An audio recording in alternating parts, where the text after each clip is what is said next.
All right, welcome back to the Randy Forcier podcast. I am Randy Forcier, residential loan officer with Norcom Mortgage in Saco. Excited to have my guest with us here today. We go a ways back. Josh is a realtor and broker owner of Remax Realty One in Southern Maine. And welcome, Josh. Happy to have you. Thanks for having me, Randy. This is great.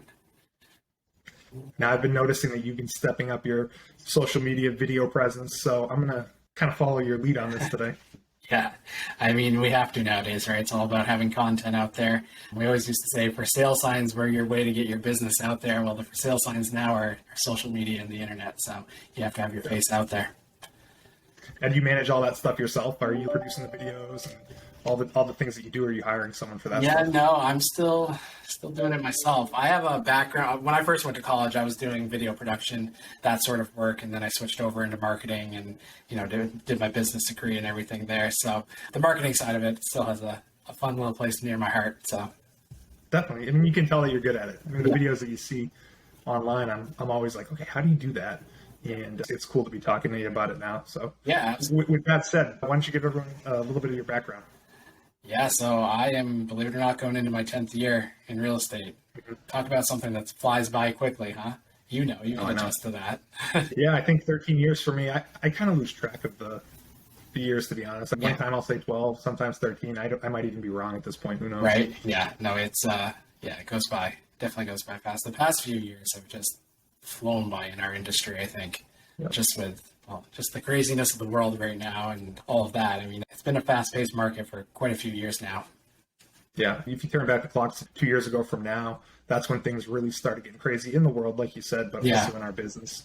And it wasn't until a few months ago that things kind of slowed down a little bit. Yeah, you've seen a bit of slowdown on the mortgage side of things. Where I mean, I think we all have. I know that's not the topic you want to be talking about. No, I know it's the nature of the industry right now. Right. Things are slower than they had been, which is fine. It's probably more normal for me. I don't know that I could keep that pace that I had been going for the past 2 years with COVID, and rates were insane. People were buying, refinancing. It used to be busiest in June, July, and August, and January might as well have been July or whatnot. So, it's nice to take a second to breathe and kind of regroup. So. Yeah, it's funny to see how many things have changed. When I first started, I remember one of my first years, maybe it was my second year, I was carrying 14 listings at a time. And 3 months was still a new listing. Now it's 3 days, you might be old news. Is that how long it used to take a listing to sell? I mean, it wasn't uncommon to extend a listing period after 6 months if it hadn't sold, So you'd always be working that side of the communication to make sure that you were staying up with your sellers so they'd still want to work with you after 6 months, When it expired. Yeah, now it seems like if a listing makes it to a second weekend on the market still, it's like, okay, what's wrong with this place? You've got the buyer mindset that's saying that, right? It's what's wrong with this place. I've had those conversations with sellers to say, okay, it's Monday. If we don't accept one of these offers, we're going to struggle to get asking price going forward, because the buyers already think everything's overpriced. So they're going to reject your price if it doesn't go in the first weekend. So there's a lot of truth to that. So it's definitely an interesting market. We'll see how things go in the summer. It feels like it's picked up a little bit over the past few weeks, which is nice. I don't know why that is. It might just be an odd set of circumstances for me. I certainly wouldn't say that my business is an indication of the market as a whole, but it has been nice for some people to put. I think a big part of it too, and I was saying this a few months ago, is that I think the spring selling season this year, and I think we're seeing that, is going to be condensed. I've always said there's 3 times that a home buyer wants to buy during the year, right? They want to be in a house before summer, they want to be in a house before school starts, and they want to be in a house before the holidays, right? So if you when the public knows how quickly homes are selling, they can easily just kind of work backwards. So if you're thinking, I want my house closed by mid-June, well, you're probably going to list early May, which is why I think the past couple of weeks you've seen a decent amount of listings hit the market, because they know it's not going to take 3 months to sell. It's going to take 30 to 45 days, What are the listing numbers looking like nowadays in York County? I don't know if that's something you've looked at recently. Yeah, I mean, it's increasing. County. Yeah, I mean, York County is such a vastly different market depending on what towns you're in. We've got plenty of primary residences in some towns, like Saco. Then you've got a lot of multi-units in Biddeford. And then you've got more of your coastal towns further south that, they're seeing an influx in vacation homes. They've increased, but the amount of buyers hasn't really decreased. I've kind of been joking recently, half the buyers could leave the marketplace right now and it'd still be an extreme seller's market. I know. There's just so many people coming from out of state. And I think, and you and I have talked about this a bit, it's becoming tough for that family just to move across town, right? Because they're competing against people coming from out of state with much bigger salaries. It's such a bummer. One thing I've encountered a lot is people that have been renting for a long term, whether it's a single family house they've been renting or, just an apartment in whatever town it may be. And their landlord finally decides to sell the property, which you can't really blame them. It's a great time to sell, especially if you're not also like entering into the buyer pool, having to compete with everyone. It's just like a second, third, or fourth property that you have. Sell now, make all the money. I totally get it. But those people feel the pressure when that happens, and now they're scrambling to buy in the same towns, because they're worried about their kids, if they're going to be able to stay in school, and it really like pigeonholes them. And, people start to panic. And, I've seen people, move out of the towns that their kids go to school in because of it. I've seen people compromise on situations that they otherwise wouldn't have got in. It's a weird time for that stuff. Yeah, I definitely agree with you there. It's definitely impacted people's ability to move across town, especially if they're looking, again, to stay in the same town, because, you can get top dollar for your house right now, but, that might not get you what you're trying to move up into your same town. So, it's definitely tricky, and I wish there was a solution to it. I don't know, rising interest rates is not necessarily the solution. Yeah, it doesn't help things. I was talking about it on the last podcast that I did with my brother, but we have these pool buyers that we're working with at any given time, and people were looking in the fall, these particular set of people were looking in the fall, and then fast forward to 6 months or even more than that at this point, and they've lost $50,000 in purchasing power for the same monthly payment that it would have been in the fall. It's just, man, what do you do? Right, and it's not like their wages have increased to match it. So no. Yeah, and if the number you were looking at in the fall was already at like the bottom of the market, that low 300s where there isn't a lot of stuff to buy in the first place, you take rising interest rates into account, and now that low 300s looks like upper 200s, and there really is nothing to buy in that price range. Right. Well, and you and I have had that conversation where you're like, I have a qualified buyer, and we talk about the number, and we're like, well, I don't have any qualified properties for that number, So it's definitely tricky, but we're going to bring down all the viewers by talking about all this. No, I mean, it's the reality of the market. I think people are interested to hear what real people think about this market. You read about a bunch of different stuff on the news, but I think it's good for people to hear the truth of the situation right now. Obviously, a great time to sell, and it might not be the best time to buy, but people are going to need homes moving forward. So it's good to set right expectations and plan accordingly. Yeah, no, I agree. And I think now more than ever, we need the public, when they're buying or selling, they need to have experts in their corner. That's what we do where I am at Remax.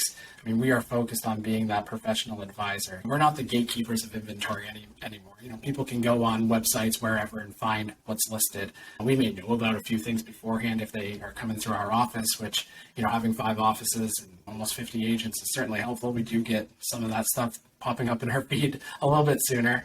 But for the most part, we're those advisors. We're basically solving that problem of, you have a roof over your head now and you want to have another roof over your head. Let's solve that problem. There are ways to navigate this market, even though it's crazy. It's not crazy. It's just complex. And if you have the right person on your side working to your benefit, hopefully you can solve that problem and get from point A to point B and everything in between. Definitely. I think that's one of the things that I've always appreciated about how you do business. And that's why I was excited when, and we can talk a little bit about this, when you purchased Remax Realty One, become a partner there, not just an agent. Why don't you tell me a little bit about that? How's your business changed since you've transitioned from being a realtor? You're obviously still a realtor to now being a broker owner. Yeah, people always used to ask me, what do you do in your free time? And I'd laugh and I'd say, what free time? Maybe Tuesdays I have free time. Well, Tuesdays when we do owners meetings. So yeah, it's changed my business. I mean, I've always been someone who wants to be part of something bigger than myself. And then that sounds cliche, but it's true. I mean, I think that's why real estate agents do what they do, that commitment to service. You want to have a lasting legacy. I mean, I've been part of nearly 300 people's life changes over the past That's 10 pretty awesome. years. That's something that lasts. It's impactful.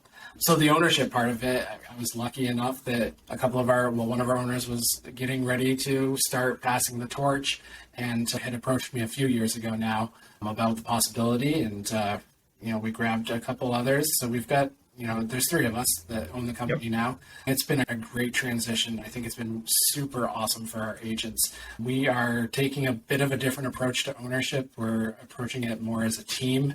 We're right there managing everything day to day. People can come to us with questions. We're doing similar things like this, training seminars, all those sorts of things that agents need out there. You can't really, just like you can't go at buying a home alone, you can't go at being an agent alone. You have to have a brokerage that supports you. And I think that's been, a big part of what we've done over the past year, and just being part of something bigger than yourself. And obviously having an ownership stake in the company leads to that. So I can appreciate that for sure. Now, what's different about RE/MAX that people might not realize? I think of RE/MAX, big national company, hot air balloon, all that sort of stuff. But the balloon, right? The only actual moving logo out there. What I love about RE/MAX is that, and there's always a misconception about how our company works. There's so many different ways that you can buy and sell real estate in the state of Maine, like how agencies are formed across the world. RE/MAX is different. We are a big name, but we're a small company. So when I say I'm an owner, I own 5 franchises here across Southern Maine: York, Ogunquit, Wells, Kennebunk, and Biddeford. So we've got all of York County covered. But in that regard, we're a small office. Like the buck stops with me and my partners. The franchising part of it, we buy into using the marketing from RE/MAX. So what that does for our clients and our agents, it gives them that worldwide exposure. RE/MAX is one of the most recognized brands in the world when it comes to real estate. There's a difference between when you list your house for sale and when you put a RE/MAX sign in the front yard. And that's touting the brand a bit, but I've actually seen it. I had a for sale by owner listing a few years back. They had it for sale by owner for multiple years. I put our sign on the ground, and within a week, someone who had been looking at it for years called me, and of course I asked, I was like, how'd you hear about the listing, the yada yada, all of that. And he said, well, once they put the RE/MAX sign on the ground, I knew the seller was finally serious about selling. Really? I was like, whoa, okay. So that's quite a testimony. It's the power of the brand, Yeah. But I was with another company prior. I made that. How long ago was that? I actually don't remember that. That was like 12, 13. So I started with RE/MAX in 2014. Yeah. Yeah. I didn't really do much over there, so I'll leave their name out of it. But yeah. No, that's fine. But no, it's been great at RE/MAX. But that's just what I love about the platform. We're all individual agents running our own individual businesses, but we're all tied together with that brand. And it's super helpful. I think sometimes unfairly we get categorized as being a company that has high office fees, but the reason for that is you get high splits. But we also have plenty of other programs too, where you don't have to pay a single dime to be with us. And is that a new thing? Like, is that something you're trying to implement on your franchises alone, or do you have the flexibility to do that sort of stuff? Yeah. So when I came on board, or when our new partnership group came on board, we completely reworked our commission structure and kind of developed it into kind of 2 tracks. There's the traditional structure, which has no fees, no resets, no caps, nothing. I mean, you're a real estate agent. And then on the other side, we have the real estate maximized plan, which is basically you can pay a monthly fee and keep up to 95% of your commissions. So it's a really great structure there. And there's no funky math with it like some other agencies. It's simple math. Now, you mentioned real estate maximized. I know we talked about you having is it a Facebook page or a group? You're trying to spread information out with different agents? Or yeah, so we're taking a bit of a different approach, and this really comes down to just being more transparent as a brokerage. I think that's what agents are yearning for in this market, when they're trying to pick a brokerage. We do so many trainings with our agents, and there's always a camera in front of us at this point. So we said, well, why are we just keeping this for our agents? It's not like there's specific things here that are trade specific to our company. So we've broken up some of those trainings and we put them onto a Facebook page called Real Estate Maximized. conveniently labeled like that. It. It's Remax, but not Remax. But, and that's really the whole point of it, right? Is to maximize your real estate career. So yeah, we're putting those trainings online. They're free. If anyone wants to watch them, they can. We have a really awesome coach that we've been using for about 1.5 years now at our company. And he was totally on board with that. He's like, well, you pay for the training, so you can share them as much as you want. Do whatever you want. So yeah, we have that every other Wednesdays with Wayne. Those are posted to the group as well. And what I love about it, again, it's a page, so it's anonymous. You can like the page. I won't know you like the page, but at least you're getting some content each week that'll hopefully help you in your business. So anyway, just a different platform, just a different way of just trying to reach out, basically, so people can have a peek behind the curtain and take a look at what we're. And I'll be sure to share that too, promote it, and help you grow that as much as possible. I think it's good to try to learn as much as you can about your business, whether you're a Remax agent or another agent or someone that's thinking about joining Remax. It's good to know what your resources are. So what are you telling new agents now? What's the biggest piece of advice that you're giving new agents into the business? Is there anything in particular? Saying hang in there, right? I mean, traditionally speaking, a new agent typically works with buyers. And you and I both know it's tough right now to work with buyers. There's a lot of time commitment, a lot of broken hearts, a lot of that. But I think the biggest thing is just sticking in there. I always tell our new agents, which is one of the reasons it's what launched my career, right? Is that being able to just mentor with some of the best agents there are in the business. When you're sitting at your desk and 3 desks down is a multi-million-dollar producer, and they're happy to share trade secrets with you and how they would do things.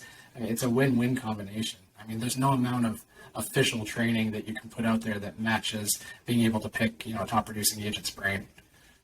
Yeah, I mean, real estate's very much a business that you kind of learn on the fly with the transactions, and you get as much as you put into it. And I remember getting licensed, and you take a bunch of tests and courses and all that stuff. I can't prepare you for the different things that come up on any transaction and how to handle these unique situations. You really do that by being in the fire or observing people that are in it and trying to learn from them. So it's cool that new agents with Remax get that opportunity in your offices. They do. I mean, we always have them tag along with us whenever we can, and our agents are always open and willing to do that. They want to see them succeed just as much. I think that's the beauty of the way we're set up. We're not competitive with each other by any means. I certainly don't compete with our agents on anything, but it's one of those things that why not bring someone along to help them learn? They're not going to learn it by sitting in front of a webinar for 2 hours each day. You got to be out there in the trenches.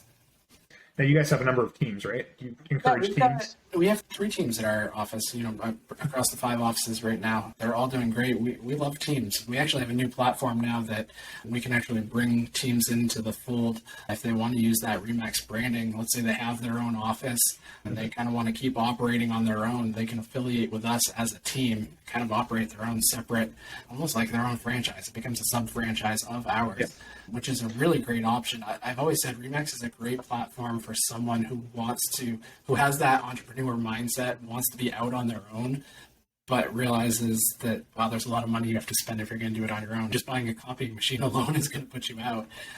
That's insane. Yeah, the cost for that stuff totally. I mean, doesn't even make any sense. And I don't have the numbers right in front of me, but I'm pretty sure with the amount that you would spend on that team franchise, it essentially is like the same as having your MLS fees as your own company anyway. So the rest is gravy.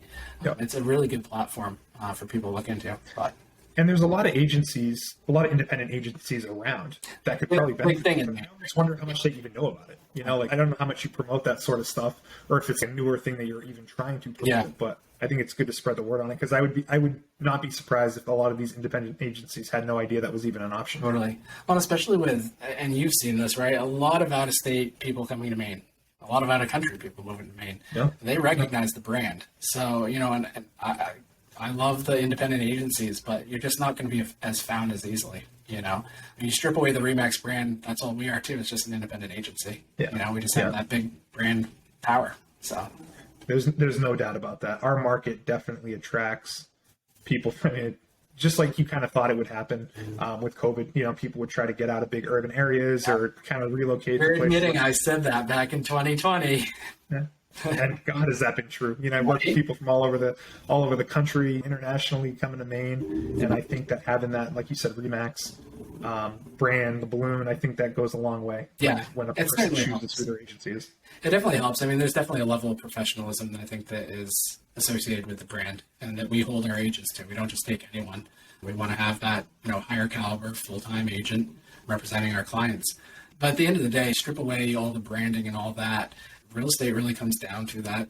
I said it before, commitment to service. And I think that that's key in our industry right now. And I think a lot of people have gotten into it recently expecting it would be easy, and it's not.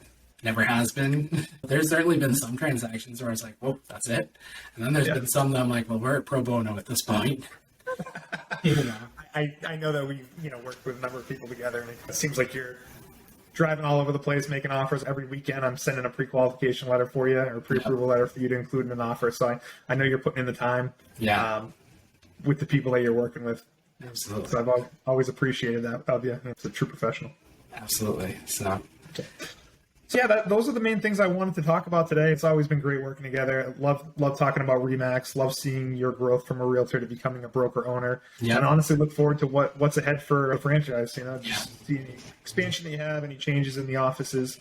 It's definitely an exciting time despite all the challenges. So absolutely, thank you. Definitely. Yeah.